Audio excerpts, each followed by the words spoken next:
Welcome to my channel.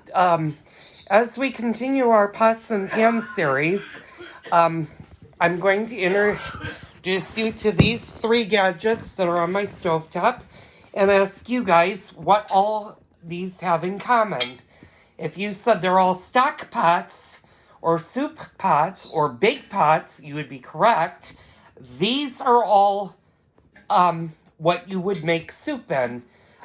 This one right here, and I'm sorry, I'm gonna try to do this one-handed. This is a 26 quart stock pot for soup. It's probably the one I use the most. I also do my Italian when I make my sauce in the fall. I use this in conjunction with this one as well as this one. This one is my smaller of the two. This one is, I believe, um, this is a 28 quart. I'm sorry, a 26 quart. This one, I believe, is a 15 quart. And then this one over here is a 10 quart. And I use all three of these. This one and this one are professional grade. And you might not see that big of a pot in the average home. And the reason being, let me angle myself down here so you can see me. The reason being is those two pots are very hard to get. You can usually get them at any restaurant supply store that caters to restaurants. You can sometimes find them on Amazon. They're a little bit more pricey, but they are actually great to use. I use the 26 quart mainly for when I do like my chicken soups, my turkey soups, and like I said, when I make my pasta sauce, my Italian red sauce for it in the fall, and I will do a video in the fall on that. That'll be a big show because my sauce takes quite a while to make. But and I'm going to also teach you guys this year about canning or how to can. If you've never canned anything, you're going to learn how to can your sauces so you can do that. Now this one is the smaller of the two. I use this quite a bit. I use this when I make my dumplings sometimes. I also, later on today, you're going to see me, I'm going to do a split pea recipe that my great-grandmother did. So I will be giving you directions on how to make that. Now, you don't need to have a big pot like this in your kitchen collection. This is just if you are a heavy cooker, again, professional cooker. The average home probably won't have something this big. If you are a large family, though, have kids, do a lot of dinner parties, love making soup, then you might want to look for a big, nice pot, because this holds a lot of water, a lot of liquid. It's not that heavy. Obviously, when you put stuff in it, it becomes very heavy, but it's a good pot. So I'm going to put that off to the side. And we're going to talk about this one. This one holds a special meaning to me. This one happened to be my grandmother's pot, and she did all of her soups out of this pot right here. And I don't even know if this has oh, this is an International Cookware Incorporate. And she had this for years. This is probably at least 35 years old, if not closer to 40, because I remember this pot when I was a kid. And this one, again, I use this one a lot when I do my Czechoslovakian dumplings, when I do smaller soups, when I do sweet and sour cabbage. I will actually use this pot because it is the perfect size. I'm looking to see if it actually does tell me how many quarts, and it does not on the bottom, but I'm going to say this is at least 10 quarts.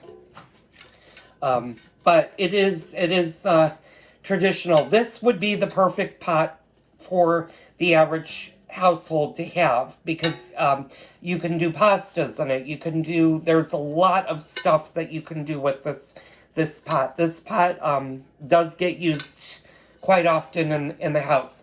The large pot, I'm going to put this off to the side, and it does come with a lid. All of these stock pots do have lids, so this is the lid for the large pot, which I'm going to show right here, the 26 quart guy, and you can tell it's very loved in this house.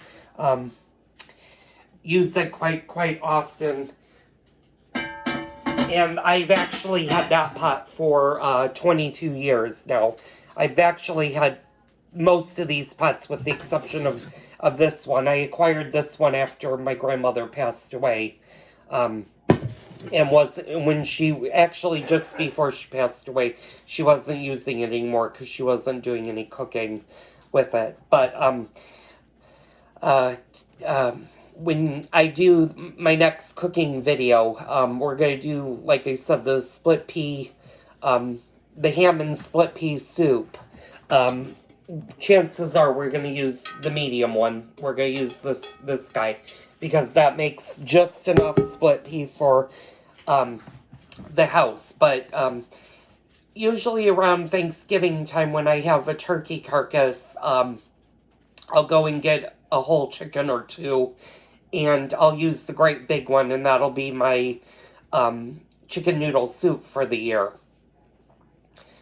And if you love homemade soups, which we do, my husband more than me, but I do love a good homemade soup.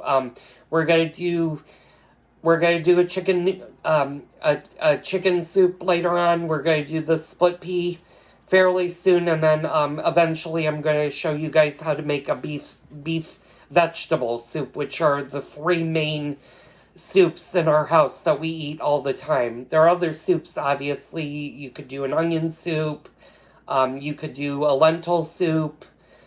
You could do a pea soup. And they don't have to have meat. If you're vegetarian, you can just do a basic vegetable soup. And those are all good soups to have.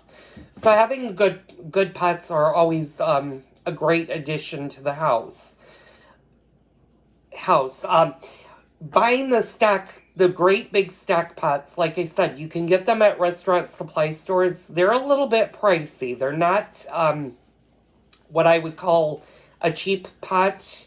I think my big one was well over $100, and that was 20 years ago.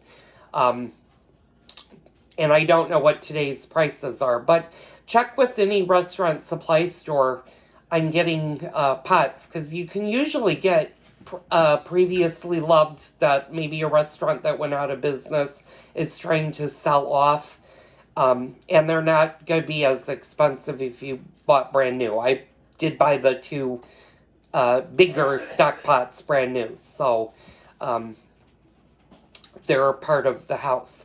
There is one other pot that I do want to show you, and that is part of, if you watched my video the other day on my All-Clad, this is part of my All-Clad, and I'll show you. It does have the All-Clad mark on it. This is a 5 quart, or this actually might be even a 6 quart. It is smaller. I do use this a lot. I use this when I'm making a lot of mashed potatoes. Sometimes I can do dumplings in this, although because it's small, if I'm doing a small batch of dumplings, I would use this. If not, my normal batch would be done in this in Grandma's pot. I'm going to refer to this one as Grandma's pot, because then you won't get them mixed up. But you can do a lot of stuff in this. This is can go in the oven, it can go on the stovetop. All of these can go on the stovetop. The exception, this can actually go on an induction burner. My other pots cannot go on an induction burner, and we'll talk more about having and owning induction burners and what works and what does not work on them. But the reason the stock pots like this don't work is these are not full stainless steel. They're what they call an aluminum body with steel mixed in, but they don't have enough stainless steel for an induction burner to recognize them. So you cannot use those on an induction burner, but you can on a gas or electric stove. Those also are not meant to go into the oven. This, however, can go into the oven, and you can put this in the oven up to 500 degrees, and it is fine. It is more than fine. It does come with a lid, and it is part of my 15-piece all-clad set. So, I hope that gave you some information on different stock pots and what you can do. We're going to show you, as the months go and the weeks go by, when I start using these, we're going to show you different recipes that you can do with these. And they're a great addition, again, to have in your kitchen. Maybe not as many as I have, but you should have at least one good stock pot. So thank you for tuning in today. Join me tomorrow. We're going to do a split pea and ham soup recipe. I'm going to, not in this video, but in tomorrow's video, I will link the recipe for the split pea soup so you can follow along. And if you want to make a good split pea soup recipe, you'll have the recipe and just follow the directions as I give them. So thank you for tuning in, and I'll see you tomorrow.